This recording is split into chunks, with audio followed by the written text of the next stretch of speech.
Ted Bundy पहले लड़कियों से हेल्प मांगता था। अपने हाथ पे या पैर पे प्लास्टर लगा के लड़कियों को लगता था ये घायल है, इनको कुछ नुकसान नहीं पहुंचाएगा, और इनको अपनी बातों में फंसाया था। फिर इनको मारता था, इनके बॉडी के साथ रेप करता था, उनकी बॉडी के टुकड़े टुकड़े करके आसपास के जंगलों में फेंक देता था। टेड के मुताबिक उसने 50 लड़कियों के साथ ऐसा किया। उन ऑफिशियल्स का मानना है ये नंबर 50 से कहीं ज्यादा था। Once you become addicted to it, and I look at this as a kind of addiction, like other kinds of addiction, I would keep looking for more potent, more explicit, more graphic kinds of material. Like an addiction, you keep craving something which is harder, something which gives you a greater sense of excitement. November 1946 America के Vermont state में एक व्यक्ति का जन्म होता है जिसका नाम था थियोडोर रॉबर्ट पावेल। इसकी माँ एक सिंगल पेरेंट थी, उसने कभी शादी नहीं करी थी, और इस वजह से टेड के फादर की कोई इन्फॉर्मेशन नहीं है। टेड 5 साल की उम्र तक अपने नाना नानी के साथ रहता था। साल 1950 में टेड और उसकी माँ वाशिंगटन में शिफ्ट हुई, जहाँ टेड की माँ ने एक जॉर्डी बंडी नाम के व्यक्ति के साथ शादी करी, और इस तरह से टेड का नाम पड़ा टेड बंडी। जॉनी एक बहुत अच्छा इंसान था और वो इसकी काफ़ी केयर करता था, लेकिन टेड अपने नाना से काफ़ी ज़्यादा इन्फ्लुएंस था। उसका नाना बहुत बदतमीज इंसान था, वो अपनी बीवी बच्चों को मारता था, यहाँ तक कि घर के कुत्ते को भी मारता था। वो टेड पहली बार 5 साल की उम्र में अपने नाना नानी के घर पे एडल्ट मैगजीन के साथ इंट्रोड्यूस हुआ, और इस सब का उसके दिमाग पे बहुत ही गहरा और खराब असर पड़ा। हाई स्कूल में आने तक टेड की पागलपंती की हरकतें बढ़ती जा रही थी। वो लोगों को घर में स्ट्रीटियों में से इनके प्राइवेट मोमेंट्स देखता था, उनके घर में चोरी करता था, उनकी कार के पास चुराता था, और बचपन में ही एक बार इसी वजह से टेड को अरेस्ट भी किया गया। साल 1966 में उसने वॉशिंगटन यूनिवर्सिटी में एडमिशन लिया, जहाँ पर वो चाइनीज पढ़ता था। वहाँ पर उसकी मुलाकात हुई एक लड़की से जिसका नाम था स्टेफनी ब्रूक्स, और साल 1968 में ही उसने कॉलेज ड्रॉप आउट कर दिया और छोटी मोटी नौकरी करने लगा। और वो इलेक्शन की रैलीज में जानता था, कैंपेन्स करता था, क्योंकि उससे पॉलिटिक्स में आने का बहुत शौक था। उसकी यही सब हरकतों को देखकर स्टेफनी ने उसके साथ ब्रेकअप कर दिया, और कहा जाता है यही टेड की जिंदगी का वो ट्रिगरिंग पॉइंट था जहाँ से वो परिंदा बना। स्टेफनी से ब्रेकअप के बाद वो वाशिंगटन से कुछ समय के लिए गायब हो गया। वो कई शहरों में घूमने के बाद टेम्पल यूनिवर्सिटी से पढ़ाई करके वो लौटा, और लौटने के साथ वो एक लड़की को डेट करने लगा जिसका नाम था एलिजाबेथ क्लोपर। लेकिन कोई और नहीं जानता था कि वो एलिजाबेथ क्लोपर के साथ और कई सारी लड़की को डेट कर रहा है। साल 1972 में उसने वॉशिंगटन यूनिवर्सिटी से साइकोलॉजी में मास्टर्स हासिल की, और इसी दौरान उसने एक बार फिर से स्टेफनी के साथ अपने जो पुराने रिश्ते थे वो वापस सुधारने की कोशिश करी, और वो इन सब में कामयाब भी हो गया। लेकिन कुछ वक्त बाद उसने सामने से ही स्टेफनी के साथ ब्रेकअप कर लिया। उसके मुताबिक ये उसका बदला था और इससे उसे बहुत सुकून मिला।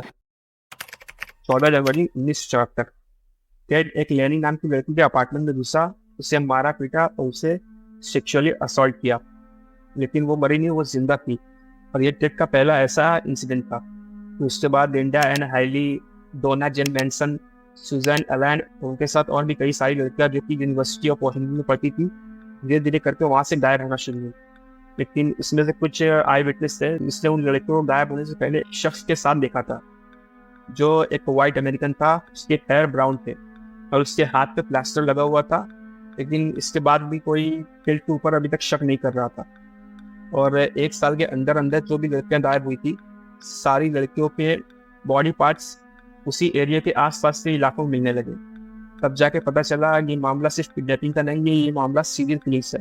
लेकिन इन सब लड़कियों में एक बात कॉमन थी कि इन सब की उम्र 18 से 24 थी, और जो लड़कियां गायब हो रही थी सारी लड़कियों की हेयर स्टाइल लगभग सेम ही थी। उसके बाद यूनिवर्सिटी ऑफ वॉशिंगटन की एक लड़की जिसकी उम्र 18 साल थी, इसका नाम जॉर्जिना एन हॉकिंस था। उसके गायब होने के बाद एक आई विटनेस से बताया कि उसके गायब होने से पहले उसे एक शख्स के साथ देखा गया था, जो कि बैसाखी लेके चल रहा था, जिसके हाथ में एक सूटकेस था और जिसके पास व्हाइट कलर की वॉक्सवैगन बीटल थी। इसके बाद 2 और लड़कियां गायब हुई। इन सभी लड़कियों को भी बॉडी पार्ट्स अलग अलग इलाकों में मिलने लगे। इन सभी आई विटनेस की वजह से एक स्केच बनवाया गया, और स्केच बनने के बाद जो वहाँ के लोग थे उसने रिकॉग्नाइज कर दिया कि ये टेड बंडी ही है। लेकिन पुलिस के पास कोई सबूत नहीं था, तो टेड बंडी को सिर्फ एक सस्पेक्ट की नज़र से ही लिखा गया। टेड बंडी ने वॉशिंगटन छोड़ दिया और यूटा चला गया, और वहाँ भी उस इलाके में धीरे धीरे करके लड़कियां गायब होने शुरू हो गई। टेड की जो पुरानी गर्लफ्रेंड थी उसने इस मामले में टेड के ऊपर FIR दर्ज करवाई, लेकिन वहाँ के पुलिस ऑफिसर ने इस मामले को बहुत ही गैर जिम्मेदारी के साथ हैंडल किया, और इस पर ध्यान नहीं दिया और टेड अपनी ये हरकतें करता रहा। लड़कियां वहां से गायब होती रही, टेड उनका रेप करता रहा, उन्हें एक एक करके मार के फेंकता रहा। लेकिन 16 अगस्त 1975 उस दिन टेड को पहली बार अरेस्ट किया गया। वो किसी अपार्टमेंट के बिल्डिंग के बाहर अपनी गाड़ी से चक्कर लगा रहा था, तो एक पुलिस वाले ने देख लिया और उसे वहां रोका गया। और उसकी गाड़ी की तलाशी के बाद उसकी गाड़ी में से कुछ सस्पिशियस सामान मिले, हैंडकफ, रस्सी, मास्क और एक रॉड। तो ये सब देख के पुलिस को लगा कि ये सब सामान तो चोरी में यूज होता है। और इसके बाद टेड के अपार्टमेंट की भी तलाशी ली गई, लेकिन टेड के अपार्टमेंट में कुछ सस्पिशियस सबूत नहीं मिला, इसलिए टेड को छोड़ना पड़ा। इसके बाद टेड समझ गया था कि पुलिस उस तक कभी भी पहुंच सकती है, तो उसने अपनी वाइट बीटल जो था उसे बेचने का फैसला किया। लेकिन उसे बेचते वक्त पुलिस ने बीच में इंटरव्यू किया और टेड और उस गाड़ी को जब्त कर लिया। उस गाड़ी के जब्त करने के बाद उसकी जब तलाशी ली गई तो उसने 3 लड़कियों के हेयर सैंपल्स लिए, तो वो तीनों सैंपल गायब हुई 3 लड़कियों से मैच हो गए। और इस मामले में टेड के ऊपर किडनैपिंग और मर्डर के चार्जेस लगे और इसको अरेस्ट कर लिया गया। लेकिन अरेस्ट होने के बाद इसके स्टेप फादर और मदर ने इसकी बेल करवा दी गई, लेकिन इसके ऊपर ट्रायल जो था वो चालू हो गया। तो ट्रायल चालू होने के बाद इसे अलग अलग केसेस में 1 से लेकर 15 साल की सजा सुनाई गई। लेकिन टेड कोर्ट से बहाना बना के वो वहीं से भाग गया। 6 दिन तक जंगलों में भटकता रहा। 6 दिन बाद पुलिस ने इसे फिर पकड़ा, लेकिन टेड जेल में रुकने वालों में से नहीं था, इसलिए फिर से भागने का प्लान बनाया। और पहले कुछ दिनों में अपना इसने कई किलो वजन कम किया। और जो इसके सेल के ऊपर एक डब जैसा था, उसके थ्रू वो किसी और रूम में गया, वहां से उसने अपने कपड़े चेंज किए और वहां से वो फरार हो गया। पुलिस को इस बात की खबर अगले दिन चली और तब तक टेड नोएडा पहुंच गया था। उसने वहां अपनी जरूरत के मुताबिक कई सामान चोरी किया और 1 हफ्ते तक वहां पे वो शांत रहा। लेकिन 1 हफ्ते बाद उसके अंदर का जानवर वापस आ गया और 1 हफ्ते बाद वो फ्लोरिडा स्टेट यूनिवर्सिटी की लड़कियों के कमरे में घुस गया और वहां पे उसने 4 लड़कियों के साथ मारपीट और सेक्सुअली असॉल्ट किया।